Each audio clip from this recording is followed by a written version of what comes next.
Bismillahirrahmanirrahim. Assalamualaikum warahmatullahi wabarakatuh.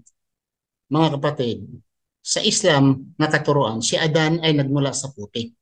Walang ama, walang ina, bagkus nagmula sa putik. Nagawa ng Diyos. Si Iba naman, ha, nagmula siya sa tadyang. Hindi siya nagmula sa putik. Si Iba, nagmula lamang siya sa tadyang. Nagmula siya sa bukog, bone. Sino pa? Si Jesus. Si Jesus naman ay hindi siya nagmula sa putik. Si Kristo ay nagmula lamang siya sa babae. Hindi siya nagmula sa lalaki.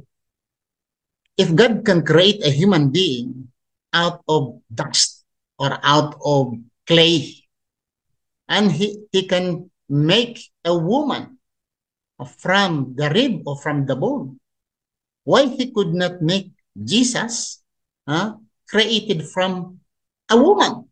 A woman, mayroong fallopian tube, may ovary, mayroong egg cell, mayroong reproduction system ng babae.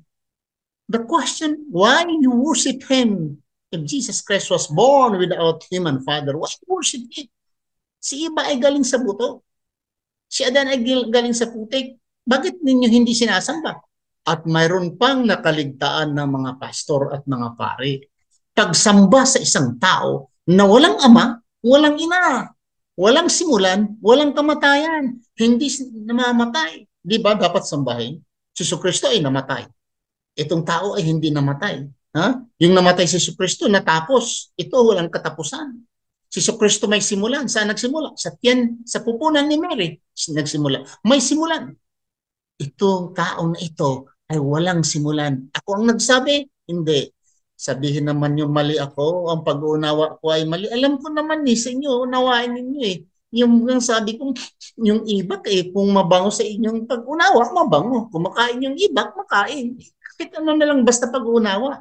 Ang magnakaw ka diyang babae na hindi mo asawa, pag-uunawa ang gamitin, unawaan mo. Anak mo gagamitin mo, gamitin yung pag-unawa mo, unawaan mo. Pero kami mga Muslim, hindi ganon. Ha? Kung ano ang nasulat, yan ang babasihan namin. Ha? Dito, babasahin natin. Basahin natin, ha? Mabasa ito sa Hebrews. Hebreo, chapter 7. Magsimula tayo sa chapter 7, verse 1. Magsimula tayo. Ito, idiretsuhin na naman natin sa Tagalog. Sapagkat itong si Melchizedek, hari sa Salem, saserdote ng kataas-taasang Diyos, na siyang sumalubong kay Abraham sa pagbabalik na galing sa paglipol sa mga hari at siya'y pinagpala niya. Dos, na siya namang binahagian ni Abraham ng ikasampung bahagi ng lahat na kung sasaysayin, una siya hari sa katwiran at sa hari naman sa salin na sa makatuwid ay hari ng kapayapaan. Sino? Si Melchizedek. Verse 2 yun. Punta tayo sa verse 3. Na walang ama, sino walang ama? Melchizedek. Walang ama, walang ina, walang tandaan ng lahi. Grabe si Kristo, ang handa-haba ng lahi ni Kristo. Basahin mo yung sa Lucas, basahin mo sa Mateo, ang daming lahi ni Kristo. Walang lahi, walang tanda.